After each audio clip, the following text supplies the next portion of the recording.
Start ಆಗಿದೆ. ಕಬ್ರಸ್ಥಾನಗಳಿಗೂ ಜಮೀನು ಕೊಡಬೇಕಂತ ಸರ್ಕಾರ ಮುಂದಾಗಿದೆ. 328 ಕಬ್ರಸ್ಥಾನಗಳಿಗೆ. ನನಗೆ ಮಾಹಿತಿ ಇಲ್ಲ ಅದು, ನನಗೆ ಮಾಹಿತಿ ಇಲ್ಲ ಸರ್. ಈಗ ವಕ್ಫ್ ಒಂದು ಕಡೆ ಹೋರಾಟ ಆದ್ರೆ ಈಗ ಕಬ್ರಸ್ಥಾನಗಳಿಗೂ ಬೇಡಿಕೆ ಇಟ್ಟಿರತಕ್ಕಂಥದ್ದು ಇದು ಸರ್ಕಾರಕ್ಕೆ ಗಮನಕ್ಕಿದೆ, ತಮ್ಮ ಗಮನಕ್ಕೆ? ನನಗೆ ಗಮನಕ್ಕೆ ಬಂದಿಲ್ಲ ಅದು, ನಾನು ಚೆಕ್ ಮಾಡ್ತೀನಿ. ಆಮೇಲೆ ಸಂಬಂಧಪಟ್ಟ ಸಚಿವರು ಉತ್ತರ ಕೊಡ್ತಾರೆ. ಕೃಷ್ಣ ಬೈರೇಗೌಡರು ಇರಬೇಕಲ್ಲ, ಅದಕ್ಕೆ ಅವ್ರು ಕೊಡ್ತಾರೆ, ಉತ್ತರ ಕೊಡ್ತಾರೆ. ನನಗೆ ಮಾಹಿತಿ ಇಲ್ಲ ಇದ್ರ ಬಗ್ಗೆ. ಪದೇ ಪದೇ ಈ ಹಿಂದೂ ಮುಸ್ಲಿಂ ಯಾಕಂತ ಅಲ್ಲ, ಈಗ ವಫ್ ಸಮರ ಏನು ಹೇಳ್ತಿದ್ದಾರೆ, ನೀವೇನು ಮಾಡೋಕ್ಕೆ ಕೇಳಿ ಬಿ ಜೆ ಪಿಯವರಿಗೆ 2014 ಅವ್ರ ಮ್ಯಾನಿಫೆಸ್ಟೋ ಓದ್ಕೊಂಡು ಕೇಳಿ. ಓದಿದ್ದಾರೆ ಅವ್ರ ಮ್ಯಾನಿಫೆಸ್ಟೋ? ನೀವು ನೋಡಿದ್ದೀರಾ? ಬಿ ಜೆ ಪಿ ಮ್ಯಾನಿಫೆಸ್ಟೋದಲ್ಲಿ ಅವ್ರು ಹೇಳಿದಾರಲ್ಲ, ನಾವು ಎನ್ಕ್ರೋಚ್ಮೆಂಟ್ನ ತೆಗೆದು ಕೊಡ್ತೀವಿ ಅಂತ ಹೇಳಿದ್ದಾರೆ ಅಲ್ವಾ?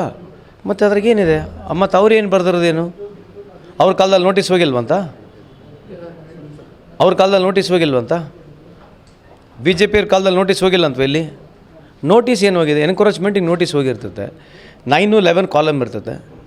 11 ಕಾಲಮ್ನಲ್ಲಿ ರಿಮಾರ್ಕ್ ಆಗಿ ಹೋಗ್ತದೆ.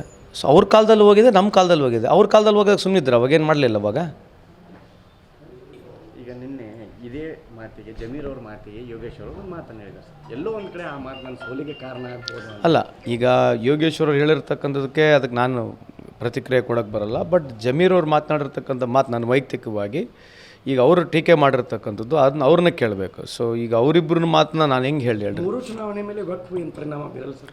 ಅಲ್ಲ, ವಫ್ಗೆ ಇಶ್ಯೂನೇ ಇಲ್ಲಲ್ಲ, ಅದು ಹೇಳ್ತಿರೋದು. ಏನು ಇಶ್ಯೂ? ಇವರೇ ಮಾಡೋದು ಇಶ್ಯೂ. ಮತ್ತು ಬಿ ಜೆ ಪಿಯವರು ಅದನ್ನೇ ದೊಡ್ಡದಾಗಿ ಬಿಂಬಿಸಿದ್ದಾರೆ ಸರ್. ಅಲ್ಲ, ಅದಕ್ಕೆ ನೀವು ಪ್ರಶ್ನೆ ಕೇಳಬೇಕಲ್ಲ. ನೀವು ಅವ್ರಿಗೆ ಕೇಳಿದರೆ ನೀವು ಯಾಕೆ ಇಶ್ಯೂ ತೊಗೊಂತೀರಿ? ಎಲೆಕ್ಟ್ರಲ್ ಬಾಂಡ್ ಒಳ್ಳೆ ಇಶ್ಯೂ ಇತ್ತು. ಎಲೆಕ್ಟ್ರಲ್ ಬಾಂಡ್ ಬಗ್ಗೆ ಬೇರೆ ಹೋರಾಟ ಮಾಡೋದು. ನಿಮ್ಮವ್ರು ಯಾರೂ ಮಾತಾಡಲ್ಲ ಸರ್. ನಿಮ್ಮನ್ನು ಬಂದುಬಿಟ್ರೆ ನೀವು ಎಲೆಕ್ಟ್ರಲ್ ಬಾಂಡ್ ಬಗ್ಗೆ ನೀವು ಮಾತಾಡ್ತೀರಿ. ನಿಮ್ಮ ಉಳಿಕಿದ ಯಾವ ಅಲ್ಲ, ಅದಕ್ಕೆ ನಾವು ಕೇಳೋದು, ನೀವು ಕೇಳ್ರಿ ಅವ್ರನ್ನ ಅಂತ ಹೇಳಿ. ನೀವು ಕೇಳ್ತಿದ್ದೀರಿ, ಗಟ್ಟಿಯಾಗಿ ಕೇಳ್ರಿ.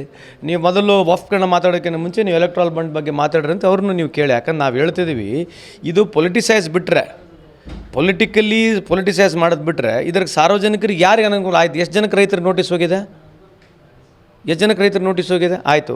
ಮುಜರಾಯಿ ಡಿಪಾರ್ಟ್ಮೆಂಟ್ ನೋಟಿಸ್ ಹೋಗಲ್ವಾ? ಮುಜರಾಯಿ ಡಿಪಾರ್ಟ್ಮೆಂಟ್ ನೋಟಿಸ್ ಹೋಗಲ್ವಾ? ಮತ್ತು ರೆವಿನ್ಯೂ ಡಿಪಾರ್ಟ್ಮೆಂಟ್ ನೋಟಿಸ್ ಹೋಗಲ್ವಾ? ಬಿ ಡಿ ಡಿಪಾರ್ಟ್ಮೆಂಟ್ ನೋಟಿಸ್ ಹೋಗಲ್ವಾ? ನಮ್ಮ SDFC ಕಾರ್ಪೊರೇಷನ್ ಭೂಮಿಗಳು ಯಾರನ್ನ ಎನ್ಕ್ರೋಚ್ ಮಾಡ್ಕೊಂಡು ನೋಟಿಸ್ ಹೋಗಲ್ವಾ? ಸರ್, ನಿನ್ನೆ ಸಿದ್ದರಾಮಯ್ಯ ಒಂದು ಮಾತು ಹೇಳಿದ್ದಾರೆ, ನನ್ನನ್ನು ಮುಟ್ಟಿದ್ರೆ ಕರ್ನಾಟಕ ಜನ ಸುಮ್ಮನಿರಲ್ಲ ಅಂತ. ಎಲ್ಲೋ ಒಂದು ಕಡೆ ಬೆದರಿಕೆ ಹಾಕ್ತಿದ್ದಾರೆ. ಬೆದರಿಕೆ? ಎಚ್ಚರಿಕೆ ಅಲ್ರಿ, ಬೆದರಿಕೆ ಅಂತಲ್ಲ ರೀ, ಅದು ಹೇಳಿರ್ತಕ್ಕಂಥದ್ದು ನನಗೆ ತೊಂದರೆ ಕೊಟ್ಟರೆ ಜನ ನಿಮ್ಮನ್ನು ಪಾಠ ಕಲಿಸ್ತಾರೆ ಅಂತ ಹೇಳಿರ್ತಕ್ಕಂಥ ಮಾತು. ಈಗ ಯಾವ ರೆಫರೆನ್ಸ್ನಲ್ಲಿ ಹೆಂಗೆ ಹೇಳ್ತಾರೆ ಅದ್ರ ತೊಗೋಬೇಕು. ಆ ರೆಫರೆನ್ಸ್ನಲ್ಲಿ ಹೇಳಿರ್ತಕ್ಕಂಥ ಮಾತು ಅದು. Okay, thank you.